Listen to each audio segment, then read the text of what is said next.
Eu não tenho uma outra palavra mais simpática do que essa. Nós somos invadidos.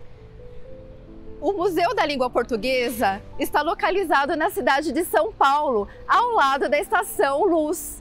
É o único museu dedicado à língua portuguesa no mundo.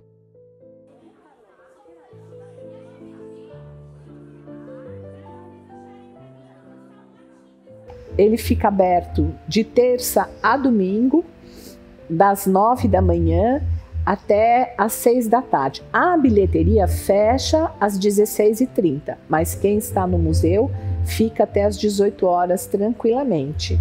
E aos sábados o museu é gratuito. Então eu acho que é uma oportunidade para todas as pessoas poderem aproveitar como lazer também e conhecimento junto. Nós temos em vários espaços do museu essas línguas presentes, né? Então tem na linha do tempo da construção do Brasil, né, do português do Brasil, nós temos as línguas indígenas, os povos que fizeram parte, continuam fazendo, né, dessa construção, né, é o Brasil. Nós temos um totem, como a gente fala, que é um terminal de computador com os povos indígenas brasileiros. Temos também outro que mostra as contribuições das línguas indígenas para a construção do português, enfim. Saía da comitiva por dinheiro, aí eu passei a ser um segundo. Acho que mais do que pensar em existe uma língua portuguesa e aí foram chegando elementos externos, a gente tem que pensar que durante o processo colonial nós tivemos um grande caldeirão de línguas e aí não é que existia um português e aí algumas palavras foram entrando ali nessa língua portuguesa, né? Mas que existiam muitas línguas em contato, diversas línguas indígenas no início, a gente tem muita influência do Tupi, por exemplo, porque Tupi, do Guarani também, porque eram línguas que pessoas que falavam essas línguas estavam muito no litoral, e aí, né, o processo de colonização começou pelo litoral, então foram os primeiros contatos, com essas, mas não só. Bom, acho que como um espaço que guarda mesmo, né, que preserva ou coleciona, a gente pode dizer, no sentido de ter aqui, né, várias expressões, né, as formas, os falares, os distintos falares, a história mesmo, né, do Brasil, do português no Brasil e também um pouco do português no mundo. Acho que a importância é exatamente de termos um espaço de difusão, né, da língua e da cultura brasileira.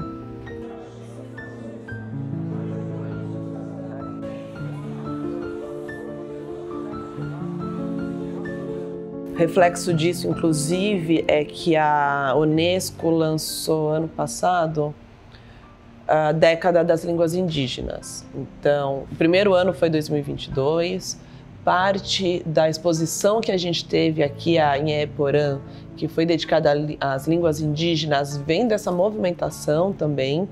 Então, é uma proposta de uma década de discussão, mas é claro, para que isso reverbere no futuro, tal.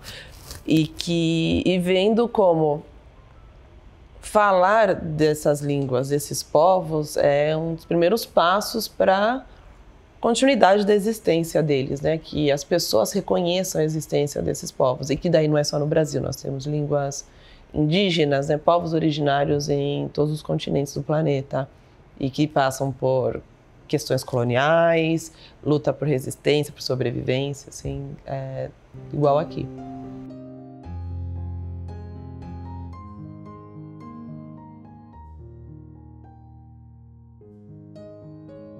Então é um grande caldeirão ali de traços linguísticos e as pessoas lidando e dando um um jeito de se entenderem ali naquele contato.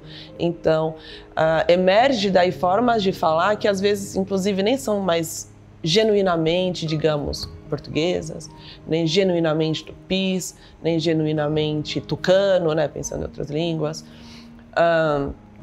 Então, emerge desse caldeirão, essa nova coisa que hoje, e aí com o tempo vai evoluindo, vai mudando, até chegar ao que a gente tem hoje, das várias formas de falar português no Brasil, inclusive, porque não é só uma, né? A gente tem uma série, e que cada região, inclusive, tem uma forma específica de falar por conta mesmo dos povos que estavam ali originalmente, dos povos que chegaram ali depois, de diversas origens, tanto os indígenas quanto os diversos grupos africanos. Mais para o fim do século XIX também as imigrações europeias, asiáticas também. Enfim, surge desse contato. Que culminou com a nossa quase extinção, que criou aquela situação de eu nascer na década de 50, quando meu povo estava quase extinto. E será que isso não é um retrato assim bem objetivo de uma invasão? Saske iwake nete yashkia sede que jade yatani sede yauka wafialia thaki ochaito que yachonanete yakvelnese yakojo ustima watama wataseke wasakecho aqui wanete inan que acerle setsofuli nem metudia cana. Então eu me chamo Charlie Foá, né, da etnia Funiô, lá de Pernambuco, Águas Belas, Pernambuco, né? Mas eu tenho um segundo nome, né, um segundo nome comum, que é Djalma, né?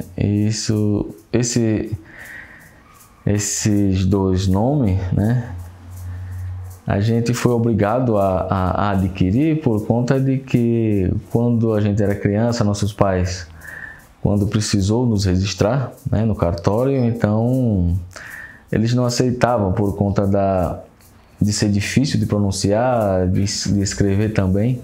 Então exigiram que a gente tivesse um segundo nome.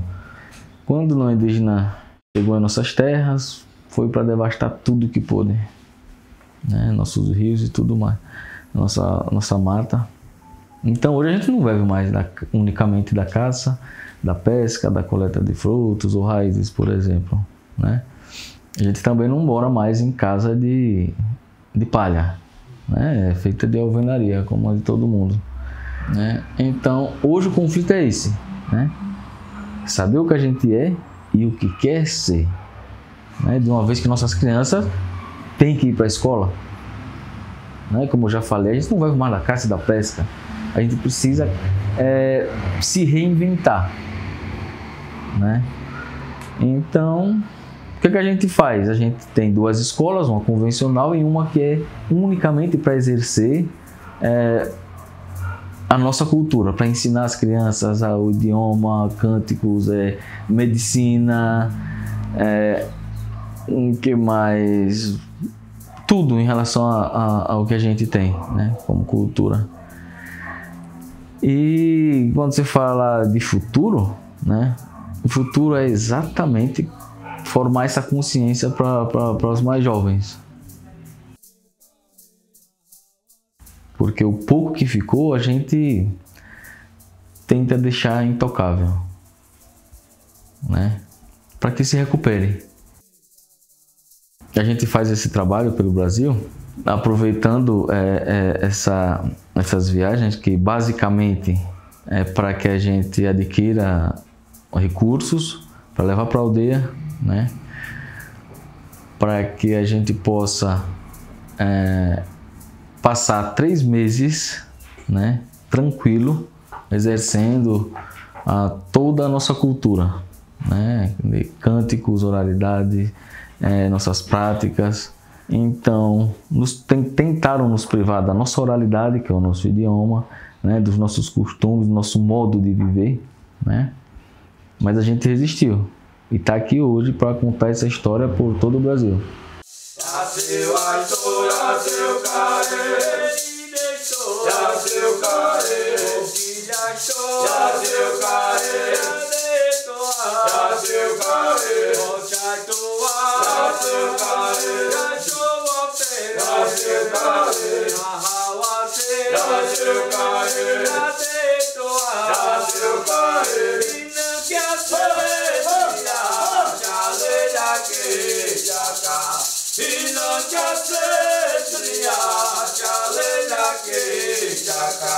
Ya